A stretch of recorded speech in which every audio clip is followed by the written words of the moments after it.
2619764. Good afternoon, everybody. Now we're in wide open two-way conversation on Ring Radio. I might have some interesting phone calls for you planned a little bit later, but right now, if you'd like to call, we'd like to hear from you. And I wrote some notes and then buried them deep into my little legal pad here. Got a whole bunch of things that we could bring up this afternoon. In fact, on any one of these, I suppose we could sit down and make a topic. And we could probably talk the rest of the afternoon on it. The Supreme Court has upheld the legality of voluntary affirmative action programs set up by companies to aid minorities. In other words, our Supreme Court today decided that it was okay if, as a private company, you discriminate against white people in your hiring and your job training programs. It is not, of course, okay for you to discriminate against blacks or any of the legally recognized minorities, but if you want to discriminate against the majority, if you want to discriminate against, for instance, the white male, then that's okay. So our Supreme Court is, well, standing by its guns. And the interesting thing about that is that Benjamin Hooks of the NAACP and many other blacks are applauding this decision. And I think that it is really frightening to hear blacks applauding a decision by the Supreme Court which says that discrimination is okay. When it was just 20 years ago, 25 years ago, that these blacks were applauding decisions by the Supreme Court saying that discrimination was not okay. Wouldn't it be nice if they'd make up their minds? Of course, we all know what the deal is, that many of these blacks feel discrimination is okay if it works in my favor. It is not okay if it works against me. That is the reason you're seeing an increase in anti-black sentiment in this country. It's because of ridiculous stances such as that. Another thing going on today that we might have a few moments to talk about, SALT Treaty. The administration, the Carter administration, is asking the United States Senate to ratify the SALT II Treaty without making any amendments to it. In other words, the Carter administration is asking the United States Senate to abandon their responsibility, their constitutional responsibility in ratifying this SALT II Treaty. Now, you watch Jimmy Carter and the way that he runs in fear of the Soviets, the way he kowtows to the Soviets, the way he does, he just whimpers when they even look at him with a stern look. And it should be obvious to you by the actions of Jimmy Carter that he knows that we are negotiating with the Soviet Union from a position of weakness. That we are negotiating in the SALT II Treaty from as a second-class military power. Now, Barry Goldwater made a remark yesterday, told Andrei Gromyko to go to hell. That the Senate was not going to rubber stamp the SALT II Treaty. And I'm sure that this show of independence on the part of a United States Senator absolutely panicked Jimmy Carter. You know, where's Jimmy Carter's loyalties lie? When he was sitting in Vienna, now if you disagree, tell me.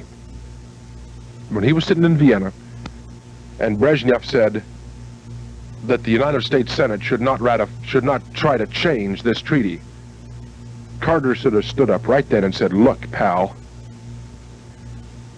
you may not understand our form of government, but let me explain to you that I can create the treaty, but our Senate is the final decision on whether or not that treaty is ratified.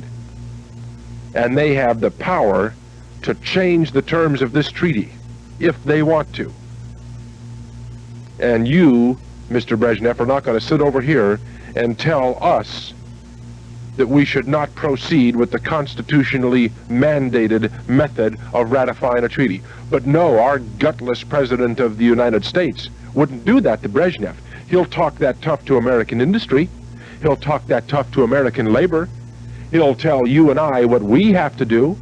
He'll tell you and I where to set our thermostats and where we can't set them and how fast we can drive and so forth and so on.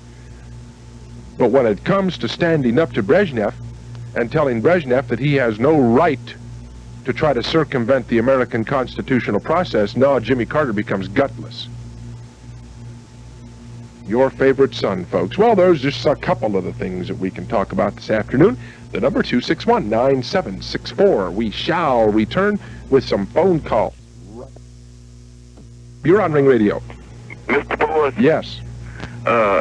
You seem to get so hot about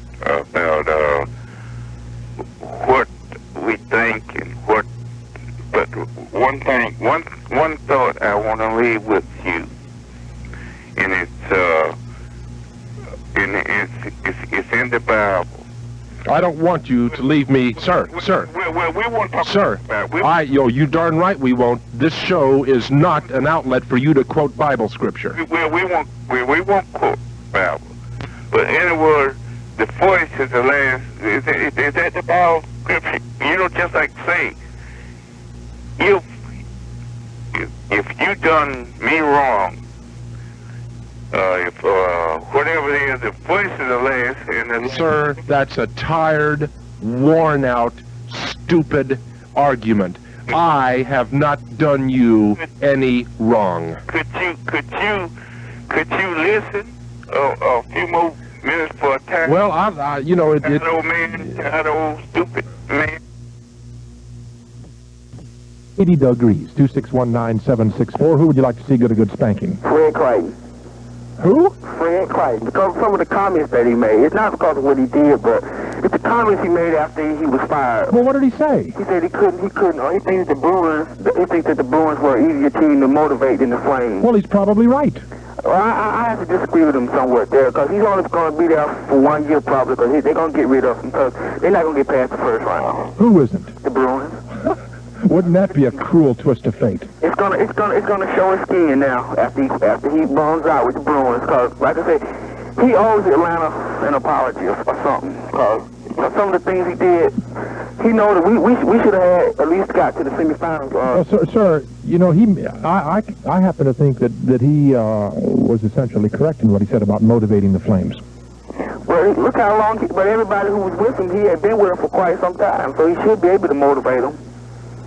Just being with somebody for quite some time is no indication you're going to be able to motivate him. Well, I still don't think he's going to be able to motivate all them veterans down there in Boston.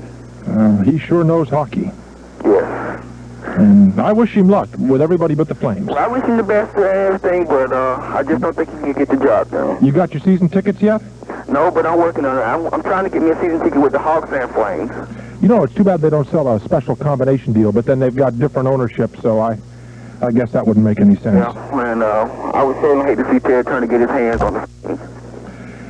Well, from some of the conversations I've had with the owner of the Flames, I don't think that you have to worry about Ted Turner getting his hands on him. Yeah, because he certainly doesn't know nothing about hockey. Well, what does he know about basketball? True. Very true. Thank you. Thank you. Ted Turner is good in a sport where the players are arrogant. You know, takes one to no one. That's not that way in hockey. Those guys too down to earth, like the rest of us. Lines open, 261-9764. Who would you like to see get a good spanking? You're on Ring Radio. I'd like to have Truman Capote spanked by Anita Bryant. Or the other way around. Or the other way around. I want to go the other way around. Anita Bryant. Your choice. Just a second. What a name, Anita. Isn't that a beautiful name? It is, yeah. Attached to such a horrid woman. I'm sorry, I shouldn't have said anything about her like that. Anita Bryant. Who should spank her? Truman Capote? Right. Where? Anywhere. No, I mean a geographical, not physical, as opposed to physical location. Because we are talking about the tush here. National television and public square. Right? On Mother's Day or Gay Pride Day? Yeah. Right. Okay. Thank you. How'd you like to see Anita Bryant being spanked by Truman Capote? We still don't know who should administer the spanking to Ted Kennedy. 261-9764, Ring Radio. As far as to Ted Kennedy, well, let's say somebody else in the family, but you got somebody close by that needs a good spanking. I mean a cherry red one. And it's for their socialistic attitude of this country, and that's Peg Nugent. Well, now, wait a minute. Who do you want to get to spank Peg? Who do I want to get her? No, who do you want to get to spank her, sir? I'd like to do it. Oh, no, it's got to be another public figure. Another public figure. Well, that's a good one to think, but I would probably... How about Gail Janus? No, she needs a spanking. She needs one just as bad as Peg does. Mm-hmm.